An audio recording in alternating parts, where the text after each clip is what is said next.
Good evening, welcome to Today interview with Bilgute Tumundimbril. Mongolian government has approved Gender Equality National Plan in 2017. And for the first time, Gender and Development International Conference was organized in Ulaanbaatar, Mongolia with the collaboration of government, National Gender Committee and Asian Development Bank. The purpose of the conference was to establish international platform to work toward the goal number 5 of Sustainable Development Goals 2030 from United Nations, which is gender equality. I have invited two of the very important delegates, Dr. Chang, Director Center for International Development and Cooperation of Korean Women's Development Institute, and Dr. Jaime Shabalina, International Gender Expert at the Development Horizons Foundation in Mongolia. Good evening, ladies. Good evening. Thank you for receiving our invitation. Thank you for having us. You're very welcome. Welcome. And thank you for coming here in Mongolia to discuss about gender equality in the conference. And you know, everything you're doing is for the gender equality and for Mongolia to achieve the goal number 5. So before we talk about gender equality, let's define what is gender inequality in today's society, and if we can put some examples about gender inequality in any society, not only Mongolia. Go ahead. Sure. Well, there's two types of ways that inequality is defined. One is equality of opportunity, and the other is substantive equality. So equality of opportunity would mean that everybody has the right to access education. Substantive equality would mean that everybody equally does access education. Or equality of opportunity would be that everybody has the legal right to get a job. Substantive equality means people realize this equal right to have opportunities for the job of their choosing. So it's equality, substantive, or equality of opportunity on the basis of gender.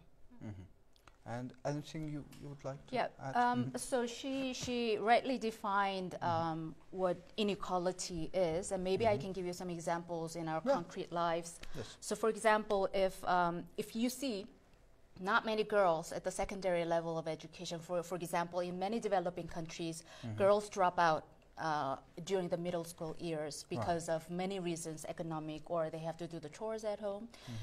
And another example would be you see so little women ministers at the top level. That's also gender, the aspect of gender inequality. What could be another reason? You see gender pay gap, which means that women is paid less than men.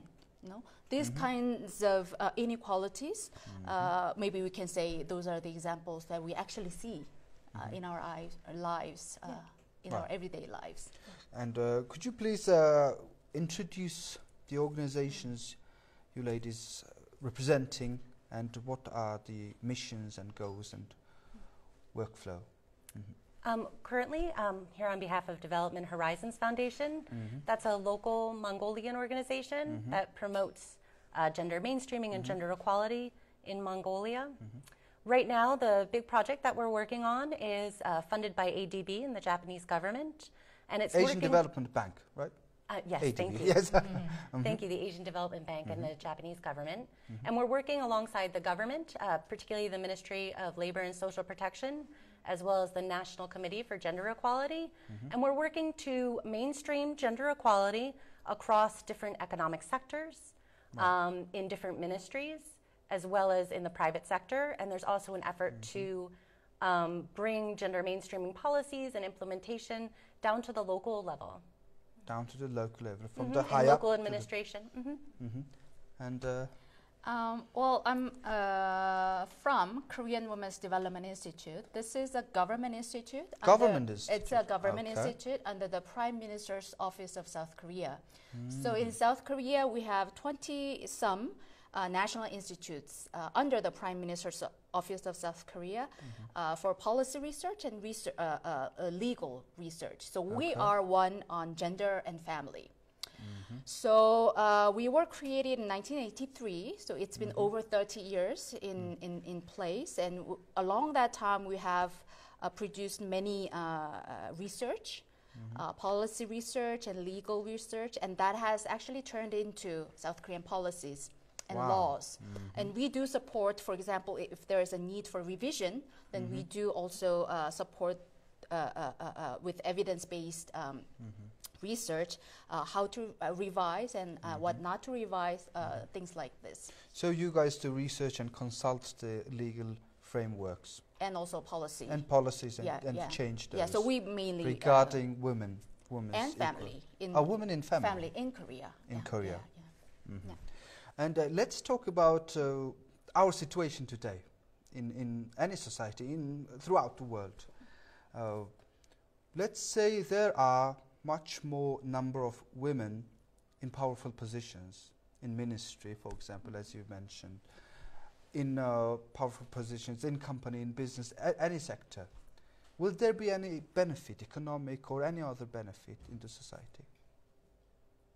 I can speak to some of the economic benefits. There's no shortage of research that shows when there's equality of opportunity and that's realized and women have more presence on executive boards, in management, in the labor force more generally, that the economy grows. The World Bank recently estimated that just in the Asian Pacific region alone, the annual benefits would be $89 billion annually if women were to have the same equality of economic opportunity. These benefits come from numerous different streams. One is that, of course, greater diversity leads to more ideas. We're all taught to behave in different ways and have different roles in our society. And when you bring those ideas together, you get a more rich environment for innovation. Innovation. So innovation has been associated in research with the presence of women and other minority groups on diverse working teams and in boards.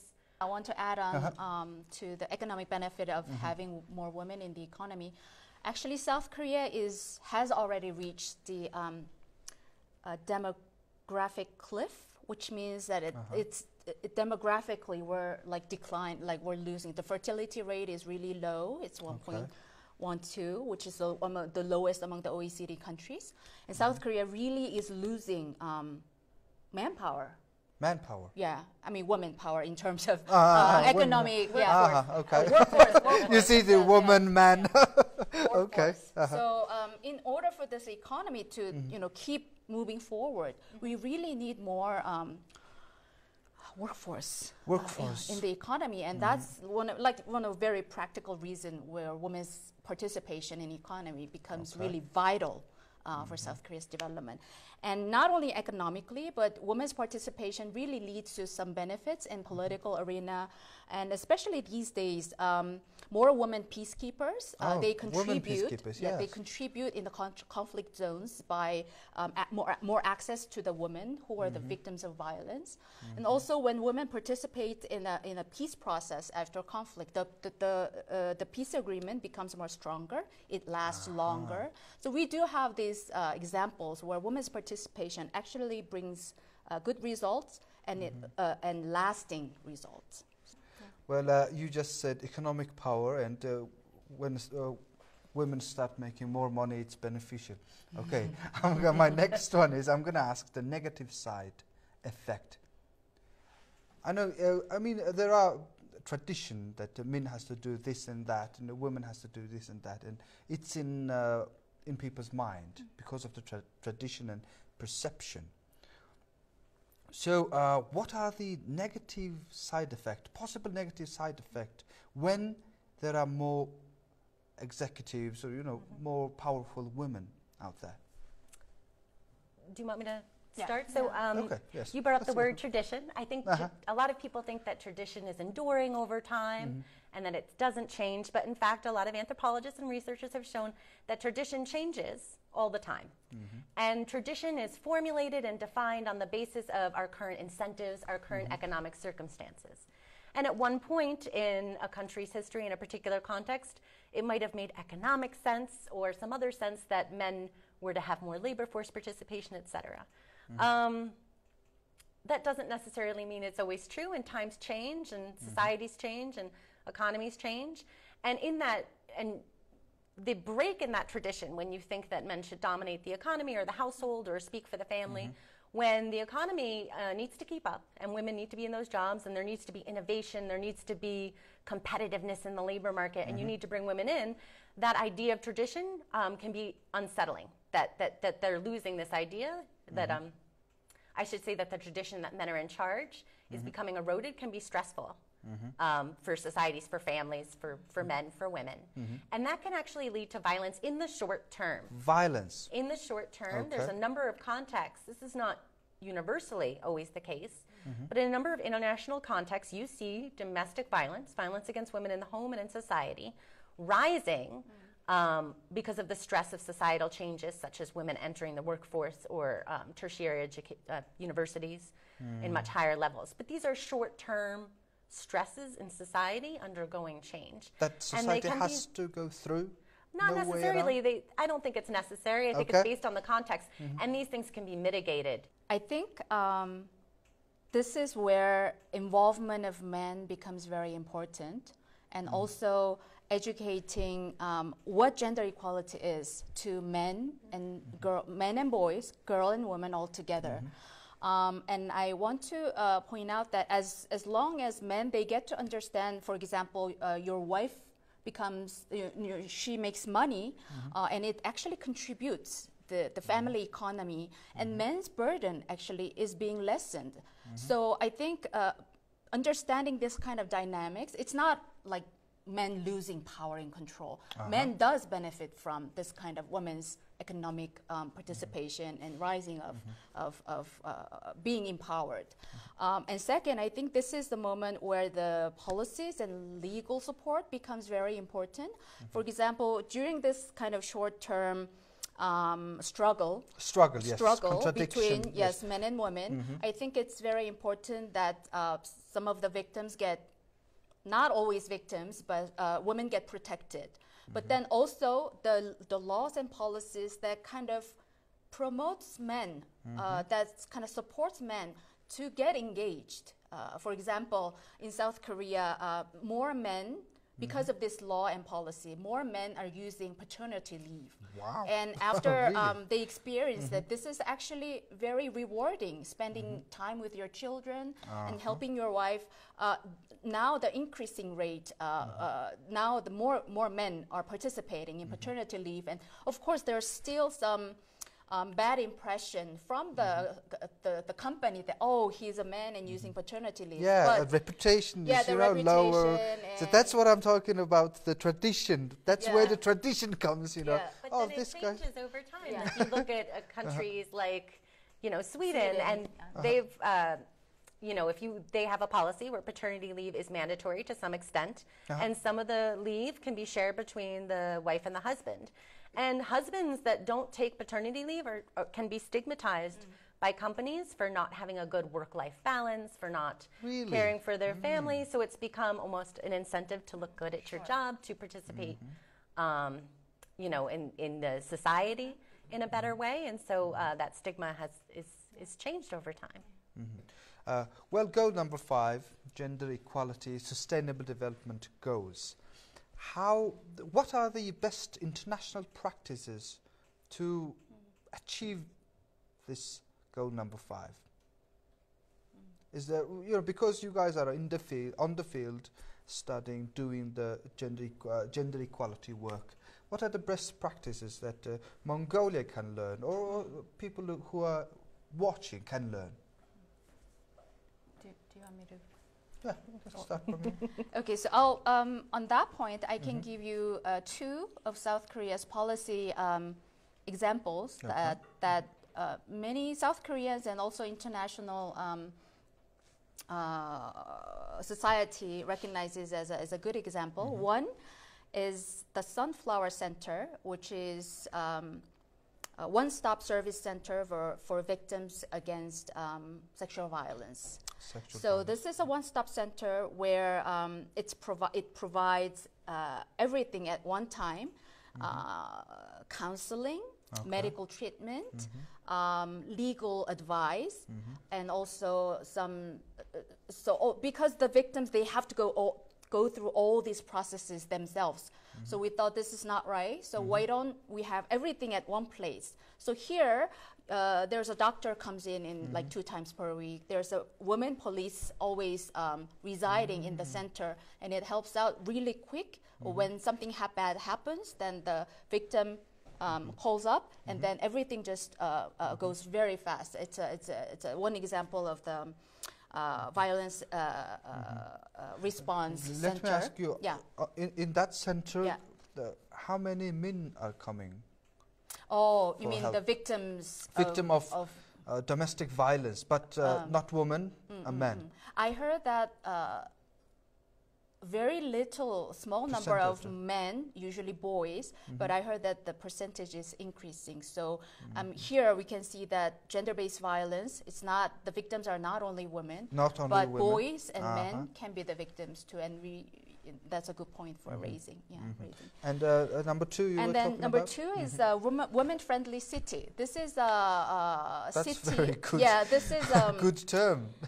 Yeah, this is trying to mainstream gender in a spatial context, to put it simple, but making city more woman-friendly and also children-friendly, elderly-friendly. Men-friendly?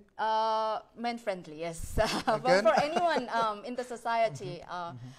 So this is, for example, mainstreaming gender in city and township policies, making more women participating in the decision-making process of a town. But not only that, making physical places more friendly for women. So for strollers, you put a little slope when entering a building so that the strollers or the wheelchair can enter more easily to a building. And you also, if there's at night, there's a dark spot on the road, you put up lights so that you prevent crimes from happening. So these are just little examples, but this also contributes to SDG goal, I think 11, the city goal, the safe city goal. Mongolia is also implementing a lot of things to reach that goal, I think, like the conference that we're both attending, the initiatives to mainstream gender. And one of the preconditions for trying to mainstream gender equality is understanding it.